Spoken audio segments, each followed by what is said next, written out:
What's up YouTube? Today we are looking at a plugin called gRainbow, which is a free granular synthesizer. So this is really cool because it's slightly different to a lot of the other granular synths on the market, wherein it's got special technology that takes your sample, uses machine learning to split that sample into various different pitches, and assigns those pitches to different keys automatically. So this is really cool for just sound designing and creating different sounds, but also like often with granular synths, you've got to be very conscious of the sounds that you're loading up. So for example, if you're loading up a pad sound into the granular synth and you're wanting it to be chromatic to the keyboard, most of the time it's going to have to be like a C, or you're going to have to either tell the granular synth that that sound is a C, so it's going to know how to re-trigger it and all these types of things. Having it pre-baked in the synth and done automatically is just super quick and efficient. And I think it's a really, really cool concept. So anyway, let's dive in and have a look at gRainbow.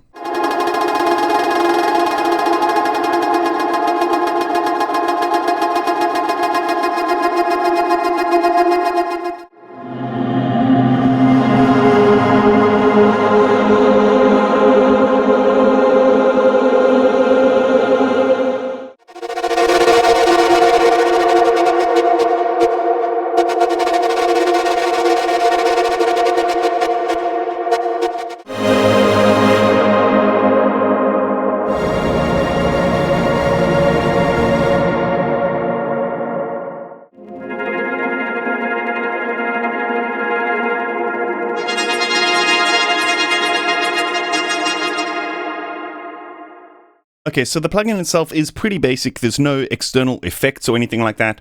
There is a modulation system built in with some macros and stuff like that, but I often don't even end up getting that far. I usually just load up some sounds, play around with it a little bit, and render that out. I find like the workflow with just loading up random samples and granularizing them and kind of having them always on key is super cool workflow. Like I said, there's no effects and anything built in. So what we could do is we could just add some of the Bitwig effects, something like the Bitwig delay. In fact, I want to add a bit of reverb here. We can actually go with the Valhalla Supermassive. You can just choose from one of the presets here. Let's maybe choose like Space 80s.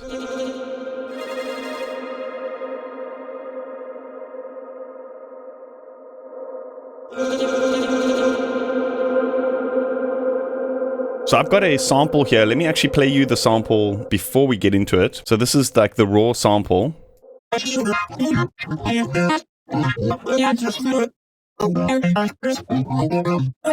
So it's just kind of like random vocal choppy noise, right? So here I've loaded it up and it basically just takes those little chops and assigns pitches to those chops. And then it allows us to actually edit that. So I'm actually going to go ahead and just do that again here so we can watch exactly what's happening. You can hone into specific parts of the sample and choose, for example, like just the beginning or just the middle or just the start, and use that as the information for the granulizer. So let's say make it grain. And so here you'll see it's assigned these colors to the different parts of the sample, right? And those colors are represented by the different notes. So yellow will be D, and then there'll be various different kind of grains assigned to that. C has various other grains assigned to it. So what you can do, as you can see, is actually go in and edit which of these grains will be present in the final sound. So here, for example, 1, 2, 3, 4 grains seem to be on C. So it's going to play through all 4 of these grains with the synthesizer, right? But you can go in and either cycle backwards or forwards to fine-tune the grain, or you can just turn it off entirely. So like if there's one that you like in particular, like that first one is really cool, we can just play that one, right?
So we've also got various settings here which can adjust how the grains sound, both here with the envelope, but also here in the adjust mode. So here, for example, we can switch on a reference tone, so you can hear the pitch to kind of like fine-tune things a little bit better. Say, for example, if you're shifting these around and you notice you've moved it off the pitch, then maybe just having a reference tone can help with that. You can also adjust the position, pan, and tune, and that'll be kind of across the board, so it'll adjust all the grains together. Here you have each of those parameters basically has a spray, and so what that'll do is it'll randomize each time the grain is generated. It'll randomize a different parameter for it. So for example, it'll be a different pan, so you get a super wide sound, or it'll be a different position. Here by default the tune is ever so slight. We can turn that off actually, or turn it up to get kind of more chaotic stuff. But with this kind of thing, I like to take advantage of the fact that it's like kind of pitch accurate when you load these sounds in, you know? So we can also adjust the envelope. So for example, we can do like a saw wave type of thing for kind of more cutting sound, which is really, really cool. Although I find when you're doing this kind of thing, you want to turn the spray off, just so it's kind of more repeated.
So for example here, if we wanted to assign the LFO to this rate, we could click the map and then assign it by dragging it like that, and we can see the amount that it's being mapped, right?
Wow, that is so sick. Okay, so what I'm going to do is I'm just going to randomly load up just random samples out of my library over here. We're going to see what happens.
So sometimes it won't read if the sequence is kind of like too atonal, like something like this. It won't assign it pitches, so it won't work. That's kind of cool because then it just like won't break your workflow. You know, it'll just tell you like, oh, there's no pitches assigned. Find a different sample kind of thing. You know.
Okay, so last thing, this is not free, but pitch map can be really nice in combination with this because you're using Grainbow as a kind of way to generate a texture.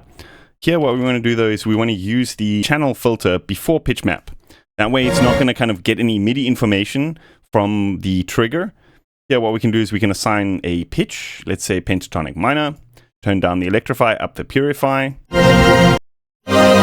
And now it doesn't matter what we hit here on the keys, it's always going to kind of be it's always going to kind of be related to whatever scale we're working with. So if we say, for example, let's work in F, then we hit a C here, it's still going to be an F over here. So usually what I find helps is to kind of like gain stage it a little bit. So let's put a tool before and after. And then we want to reduce like the rate so you can kind of hear the grains a little bit more, right? And that's going to give it that kind of texture.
Okay, so then we can put like a reverb after that.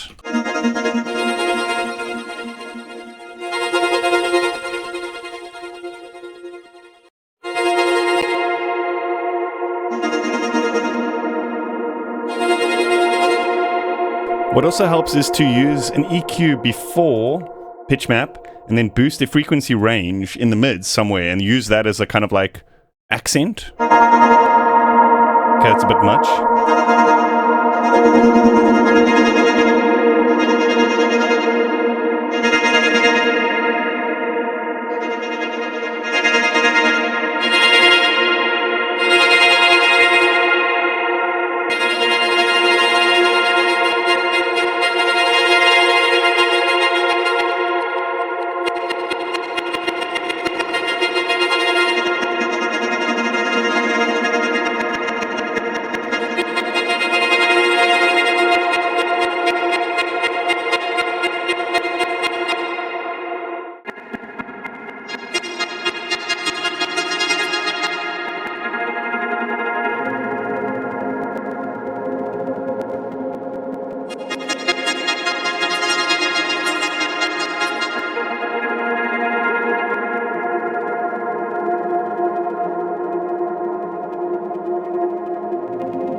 Awesome. That about sums it up. I hope you guys enjoyed that. Let me know what you think in the comments. Big shout out to Strange Loops Audio for creating such a cool plugin. Don't forget to hit that like button and subscribe to my channel if you haven't yet. I'll see you guys next time. Cheers.